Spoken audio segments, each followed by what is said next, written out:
If you're into making jewelry, I want to talk to you about learning some new jewelry making skills that will transform your jewelry making and take it to the next level. Or if you've always wanted to make jewelry but never really got started, I have some great news for you.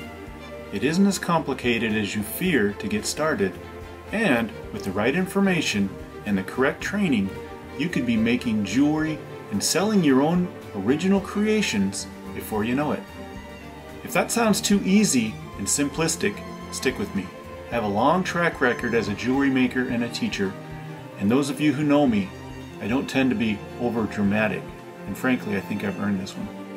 Hi, I'm Doug Napier with JewelryMonk.com. I've been a jewelry maker and technical model maker for over 3 decades, and I have a passion for educating, equipping, and encouraging jewelry makers of all levels in the craft of jewelry making. I have taught, trained, and consulted jewelry making concepts all over the world, and have recently doubled down my efforts to focus on beginner and intermediate jewelers. I've discovered there's such an exciting energy with people who are eager to learn, and it is truly infectious. Truthfully, handcrafted jewelry is a dying industry, not because it's hard, but because making inexpensive, digitally reproduced jewelry is getting easier and easier every year. Actually, every month. I know, I've been on the cutting edge of this industry as well, but my heart, my real happy place, is at the bench with real tools in my hands. First, I want to thank everyone for all the comments from the last video. In the first video, I gave you a quick overview of some of the techniques and concepts of manufacturing jewelry that I've covered at JewelryMonk.com over the past few years. I also showed highlights from a very exciting project I did, from a sketch of a design to the fabrication and soldering, all the way to setting the stone and polishing the finished piece of jewelry. It was a quick overview, but hopefully it broke down some of the complicated processes and give you a little bit more understanding and a little less fear. If you haven't seen the first video, I strongly suggest you go back and check it out. It covers a lot of great information, and I'll wait right here for you. In the first video, I painted a picture. Some of you started making jewelry and you're hooked, big time. You eat, you drink, you sleep, jewelry making, jewelry designs, jewelry concepts, but you're stuck because you don't have the skills, the tools, or the know-how to move forward to where you want to be. You're starting to get a little frustrated, and some of you are starting to get a lot frustrated. Also, those of you who have dreamed of making jewelry, you were good at creating things in school, you had a dream of making jewelry, and then life happened, and before you know it, those dreams were just that, dreams, something make-believe, your old life. Well, my goal is to guide the way for jewelers like yourselves to have more skill, more fun, less stress, less pain, and more opportunities with your jewelry. To give you a taste of some of that teaching, I've created 3 videos to help you grow as a jeweler. First, I want to take you a little deeper into the importance of the tools I use in preparation. Abe Lincoln once said, "If I have 6 hours to cut down a tree, I will use the first 4 hours to sharpen my axe." Although tool preparation doesn't take 4 hours, a few minutes of wise tool attention will save you a lot of time and frustration. Here's a quick video on how I prepare my tweezers for soldering, for bench work, and for stone setting. When you buy a new pair of tweezers, usually the ends don't come together as well as I like. So I always prep my tweezers to get them ready for bench work. If you look at the way that the tweezers come together, it's more like they come together like pinching together. And that works okay, but when you're picking up like pieces of solder and small stones and stuff like that, you want the tweezers to come together parallel and flush. So you want them to come together really nice. So what I do is when I get my new tweezers, I usually take either a a snap-on disc. First thing I'll do though actually is I'll take an old file that I don't use on jewelry anymore. I always keep those around for working on steel. And I hold the tweezers together, close them together, and I will file the sides so that the sides come together nice and even on both sides.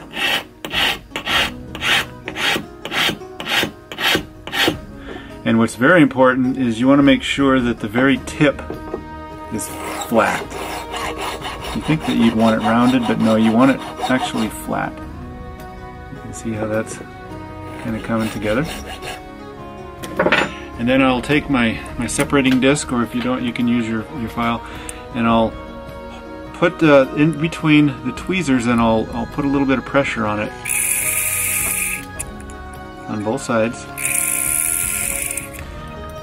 And then the last thing I'll do is I'll take a piece of like 400 sandpaper, fold it in half, and rub it back and forth as I'm holding the tweezers together. So what it's actually doing is the inside of the tweezers are perfectly parallel, because again, you want the tweezers to come together more like this than like this, because it's a lot easier to pick up small things, small pieces of solder, stones, wires, whatever. You'll find that you have much better luck grabbing things with tweezers that are prepared this way. Make sure that the very end is nice and flat. One of the basic rules of soldering is that solder follows heat. I have a video lesson that explains just how important this is and how to better understand this concept. It covers one of the frustrations of soldering and how understanding will help your soldering be more consistent. And one of the main principles in soldering is to realize that when melting solder, solder follows heat. So I'm going to give you a demonstration of a thicker piece trying to solder a thinner piece to it. So the first thing I'll do is add a little bit of flux to the area where I want it soldered. I'll take my loop, which is a lot thinner, and touch it to the flux, pick up a piece of solder.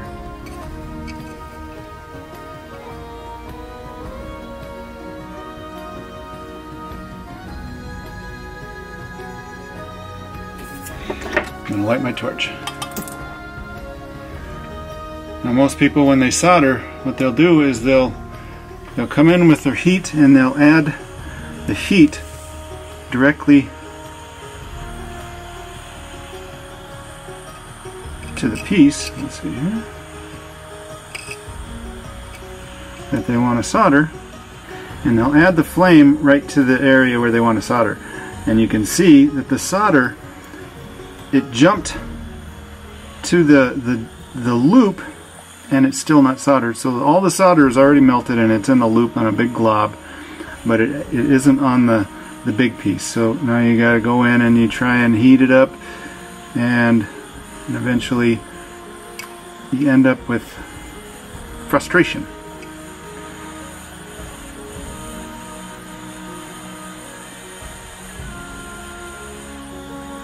Eventually you'll get there, but it's not as clean as it could be. And you can see after I pulled it out of the pickle, I just grabbed that loop and gave it a twist, and it just busted right off. So that wasn't a very good solder joint at all. Okay, let me show you a better way of doing it. What I like to do when I solder pieces, I like to elevate them off my soldering block. So I use what's called a third hand. So I'll grab the piece and I'll elevate it so that I've got more control around the piece with my torch. Then I can add a little bit of flux. And what I also would like to do is on this loop is I'll take a file and just give it a little flat area right where I want to solder it, just so that it has a little bit more solder contact. Grab this with my spring tweezers so it's easy to hold.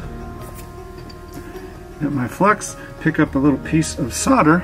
The flux is wet, so it just picks up the solder real easy. You light my torch. And what I'll do is I'll heat up the thicker piece first, because again, solder is going to follow the heat. If I add the solder or the heat to the solder and the jump ring and the piece at the same time, the solder is going to flow onto the jump ring. But if I heat up the piece first and then add the jump ring,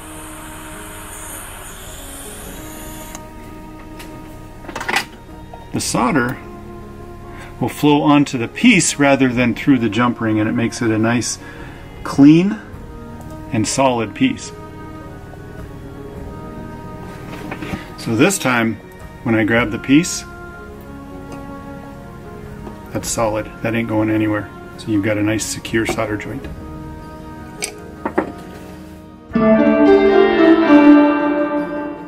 I mentioned in the last video that control during soldering is very important. Control of your heat, control of the pieces being soldered, control of the solder itself. Here are some good tips to help you control during your soldering.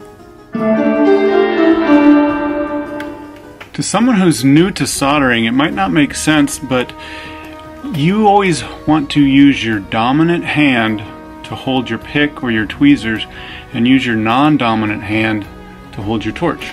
So if you're right-handed, you need to get used to holding your torch with your left hand. For example, let me show you all. I'll go ahead and solder these two little jump rings together. So you notice I've got my flux here, and with your dominant hand you're a little bit more steady, so you can operate your pick or your tweezers a little bit easier. So you get used to running your torch with your non-dominant hand, or your left hand if you're right-handed. That way you can put the solder in place, and if you want to, you can move it around. You're a lot more steady with the hand that you're used to. So if you're new to soldering and this is a novel idea, give it a try. Because again, say we got a piece here on a third hand, give it a little bit of flux. We can take and control our hand a little bit more because we're used to it. And again, I always support my hand on my bench pin. You'll see whenever I'm soldering or whenever I'm doing anything, my hand is always on my bench pin. So it just keeps me from shaking around a little bit. And then you can control it a little bit more, and then just kind of move your torch around. It's not as important where the heat is, but it's a lot more important how you hold the piece, and you want it to be steady and you want it to be right. So get used to using your dominant hand to hold your pick or your tweezers, and your non-dominant hand to hold your torch.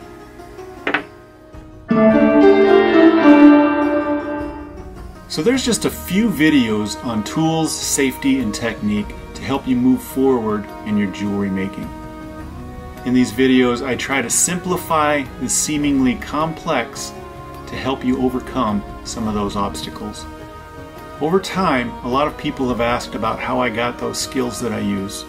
Well, it was those 3 E's that I told you about earlier: education, equipping, and encouraging. My goal is to guide the way for more jewelers like yourselves, again, to have more skill, more fun, less stress, less pain, and more sales if that's your goal. Here's some reviews from some who have subscribed at JewelryMonk.com, which is a free subscription, but it gives you tips and tricks, tutorials, video lessons. It'll let you know whenever some new content is on the website. Lisa said, "Doug, I'm ready to start moving beyond basic bezels. So thanks for this, and thanks for sharing your list of starter tools." Marion wrote, "Thanks, Doug. I love your tutorials. This one is ironically timely. I just got some new drill bits and stones to try my hand at setting. I'm now even more excited to get going. Your generosity in sharing your expertise is greatly appreciated. Best to you." Debbie wrote, "Thank you for this tutorial. This and flush setting are on my bucket list to do. I'm just afraid to start. This might be the motivation that I need. And lastly, Lynn wrote, "Thank you, Doug. This was, as always, a great lesson. Very clear. I so appreciate your taking the time to put these tutorials together. Additionally, the links you include to places to acquire these parts and tools is quite helpful." Those are just a few of the many reviews and testimonials I get. The feedback I get really warms my heart so much to know that I can make a difference in the lives of other jewelers. You see, a couple of years back, I had a medical scare, and after a couple surgeries and recovery, I vowed to increase my efforts to pass along these gifts that I've been given, this jewelry knowledge. In doing this, I've been shown what a new life could look like. I have the skills to show you the way, and I have the passion as well to see you succeed. I have a simple way of teaching that can take the complex and make it easier to understand. Some concepts that once seemed overwhelming now are not so much of a hurdle and can be accomplished with confidence and trust. I will walk you through your struggles and your fears with confidence. Something is coming, and it's going to be very cool. But first, I want to help you overcome some of those personal obstacles. In the next video, video 3, I will tackle fear and confidence. Some of you are thinking, well, those tools are so expensive, the skills are way beyond my ability, or I'm afraid of fire. How about I'm not good enough? Or the crushing comment I've heard, I am not enough. In the next video, coming soon, I will show you some of the skills that I use, some of the tools that might scare you, but I will show you with a couple of precautions that this can be your happy place as well. Soldering. Soldering, believe it or not, is my second language, and I will ease some of your objections and show you a new skill. Have you ever wanted to take your jewelry skills to that next level? Have you ever wanted to make jewelry but thought it was too complicated? The tools were too complicated, confusing? Keep your eyes open for the next, the third video release. It will be a good one. Thank you all for the kind comments from the last video. It's nice to see all you kind-hearted souls out there. And do me a favor, right after this video, scroll down and leave me a comment. Share a jewelry experience you've had, good or bad. Or just check in, say hi. I always read the comments. And if you're on Facebook, look for JewelryMonk there as well. I add stuff regularly. I promise it's not always easy to change, because change never is easy. But I also promise the opportunity to change is always worth the effort. I'll see you in the comments.